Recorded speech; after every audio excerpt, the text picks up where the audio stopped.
მეთქვა დაგუსოთ სახელითა მამისათა და ძისათა შვილისათა წმინდისათა ამინ. გაიხარეთ ჯანმრთელად იყავით ყველანი. მეცადოთ მეტად ვიფიქროთ სულზე, უკვდავებაზე და მეტად უფრო სულიერ სიმდიდრეზე. ვიფიქროთ ზოგ რაღაცაზე ადამიანმა უარი უნდა თქვას, ხომ ამ ცხოვრებაში, ზოგ რაღაცაზე და თავი შეიზღუდოს ზოგიერთი რაღაცა. ანუ სულიერი მართლა ყოველთვის გრძელდება. თავის შეზღუდვა, რაღაც გარკვეულ რაღაცაზე უარის თქვა ცხოვრებაში, ეს არ არის წამგებიანი. პირიქით, ბევრჯერ ეს შინაგანი განთავისუფლების პოტენციალს ატარებს. ზოგჯერ ის რაც გამძიმებს, იმაზე უარს ახდენს, ანუ რაც ნეგატივია, რაც გაფრთხილებს და რაც ხედავ გამყოლებს და ნიშნავს მერთან მისვლაში და გამოხუჭებს, იმაზე უარის თქმა ზოგჯერ ძნელი, მაგრამ აუცილებლად საჭირო პრინციპში სამკურნალოა. იმიტომ რომ განთავისუფლებს და იმ ბალანსს გაშორებს და უფრო თავისუფალი ხარ. და ზურგზე რო ათრევ ყველაფერს და უარს არ ამბობ წვიმანებზე, ერთი წვიმანი მეორე წვიმანს ემატება, მეორეს, მესამე და ასე შემდეგ სამი წერტილი და მე ერთად იყრის საოცარ სიმძიმე თავს. ამიტომ განთავისუფლდი რა. რომ ეს რაღაც სიმძიმეები ამოვების არ ატაროთ რა. რაც აღში არ იყოს სულიერ ხერხემალში მოგვიყვება, ხო? ქვეყნიერი სიამოვნებების დევნა ტანჯვას იწვევს. ამ ქვეყნიური სიამოვნებების დევნა ეს არის utopia. ვერასდროს ვერ დაწყნარდება და ვერასდროს ვერ დამშვიდდება ადამიანი. ვერასდროს ვერ დაეკმაყოფილებს სულს. ეს იგივეა რომ გახვრეტილია, აი ჭურჭელია, სათლი ავიღოთ, ხო, აი გახვრეტილი, დიდი ნახვრეტები რომ აქვს და რომ გუნურად რომ ასხამ რაღაც ან ზეთს, ან ღვინოს, ან ასეთ ან წყალს ავიღოთ, ხო, ან ნებისმიერ სითხეს ასხამ შიგნიდან მინდა რომ გაავსო, არა და გაზდის გაფრეთილი ესა და გადის, ხო, ბზარია. აი ესეთ რაღაცას გავს, ვერასდროს ვერ გავს. ანუ ამ ქვეყნიური სიამოვნებების დევნა ეს არის გაფრეთილი სათლის გავსების ცდელობა, რომელიც ვერასდროს ვერ დამთავრდება დადებითად. ეს იქნება utopიური უსასრულო პროცესი. ამიტომ ჯობია ზოგ რამეზე უარი თქვა და ამ ტანჯვისაგან განთავისუფლდე.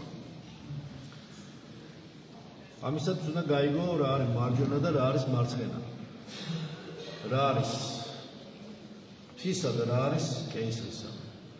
რა რომელი გზა მიდის მარჯვნივ სიცოცხლის გზა, რომელიც აღწერილია წმინდა დიდაქეში და სიკვდილის გზა, რომელიც ასევე დეტალურად აღწერილია. მარჯვენა და მარცხენა გზა. თვისაგან მიმავალი და აღიქვე საითგან მიმავალი მეორე გზა.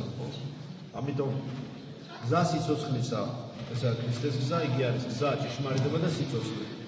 და გაარჩიოს ადამიანმა მოყარე და მტერი ერთმანეთსა ყველასთან მიკეთილ განწყობილი და უნდა იყოს სამართლიანი და გაცნობიერებული, მაგრამ თუ არ იცი ვინ არის მტერი და მოყარე, თუნდაც არის ხო ვინ არის ქრისტესი და ვინ არ არის ქრისტესი. თუ გინდა რომ გაიგო ვინ არის მეგობარი, ჯერ უნდა მტერი გაიგო ვინ არის, ხო? ან პირიქით თუ გინდა გაიგო მტერი ვინ არის, ჯერ მეგობარი უნდა გაიგო ვინ არის, ან მივერთა პროცესი. ოქსფორდში ნიჭიერი ადამიანი იმას მოახერხებს. მაგრამ მაინც ფლუქტუაციებისგან და ცდომილებებისგან დაზღვეული არავინ არ არის. მაგრამ თუ მოინდომე, მოახერხე. ამიტომ ადამიანის ერთ-ერთი დანიშნულება, თავარი არის ერთ-ერთი დანიშნულება ბევრის ხატებით დანიშნულებაში. ის რომ გააყვეს თავი და გაერკვეს ეს რაღაცებში, რა არის ღვთისა და რა არის მოყოს. ამისათვის რა არის კეისი. ამიტომ უნდა იცოდეს, ამიტომ კარგად გაერკვეს ამისაც.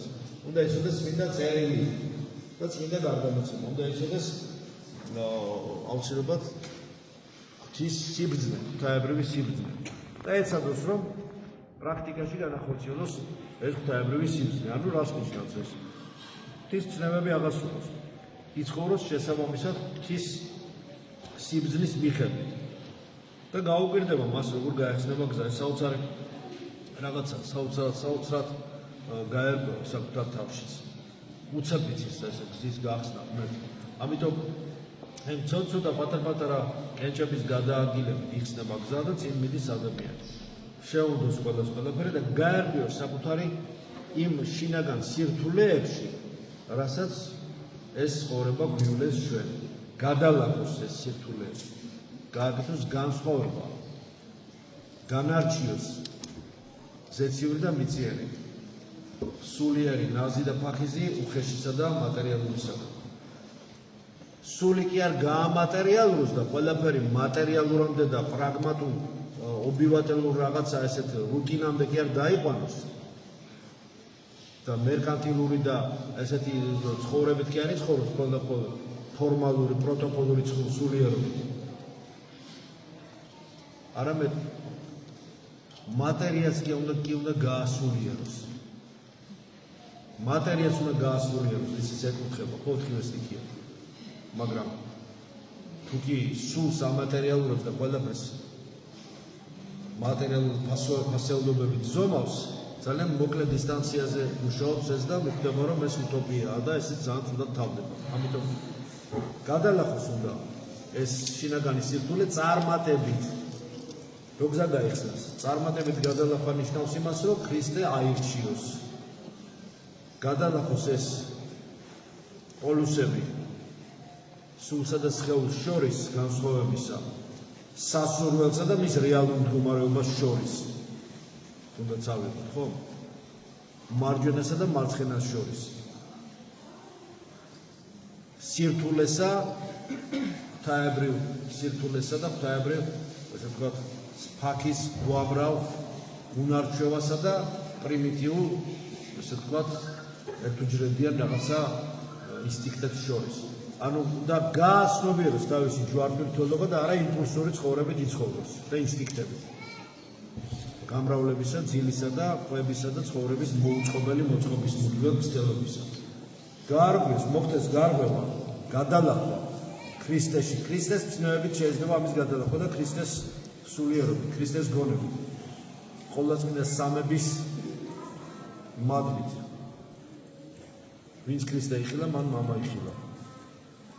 რასაც უფალი გვეუბნება, ის არის ზუსტად ამ ძალის მატარებელი, რომ ჩვენ ყველა პრობლემა გადავლახოთ. გავარჩიოთ, მივხვდეთ გონება და გული გაგვეხსნას და განვასხვაოთ ერთმანეთისაგან. რა არის, ყველაფერს თავის სახელი დავარქვათ. და ვიაროთ ისე რომ სულ ერთი და იგივე წრეზე არ ვიბუნოთ მოჯადრებულ წრეზე და ერთი და იგივე შეცდომა სხვადასხვა ვარიანტში არ ჩავიდიოთ. უნდა ვიყოთ ესე გაცნობიერებული, ღვიძარე, ლოცველი, აუცილებლად მადლობელი, აუცილებლად მუდმივად მლოცველი და სიხარულით ახსი, მადლობელი ხას უსვამ იმას, რომ მადლობდე ყველაფრისათვის. მადლობდე ყველაფრისათვის.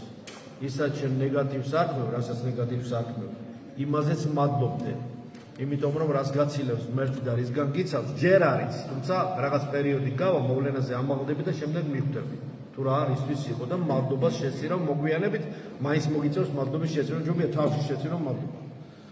იმიტომ რომ მერე როცა მოვლენას სხვა რაკურსიდან დაინახავ, მიხვდები რომ შენ ზუსტად ისე უნდა ყოფილიყო ყოველივე, როგორც მოხდა, თუ კი შენ ღმერთს ევედრებ, იყავ ნებაშენი, ვიතරაცა ცათაშენი, ეგრეცე ქვეყანასა ზედა.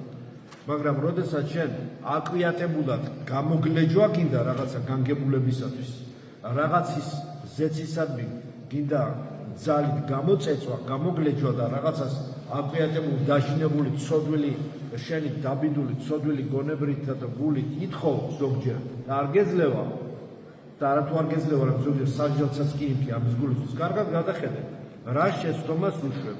თუ რაღაცა არ ხდება ისე როგორც უნდა მოხდეს ღვთისნებით, რაღაცა უშვებ შეცდომას.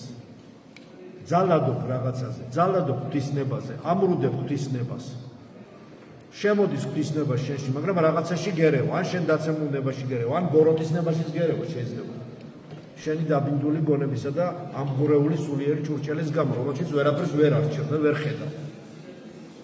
მინდა რომ ეს სარკმელი ჩვენი სულიერი გონებისა და გულის გავწმინდოთ და გავიხედოთ შიგ, სადაც უკვე ჩანს და გავხსნათ. არა მარტო სარკმელი, არამედ მთლიანად პატარა ასე ვთქვათ სარკმელი, მთლიანი კარები გახსნილია და დიაკარებში თავის უნდა ვიტყვით რა.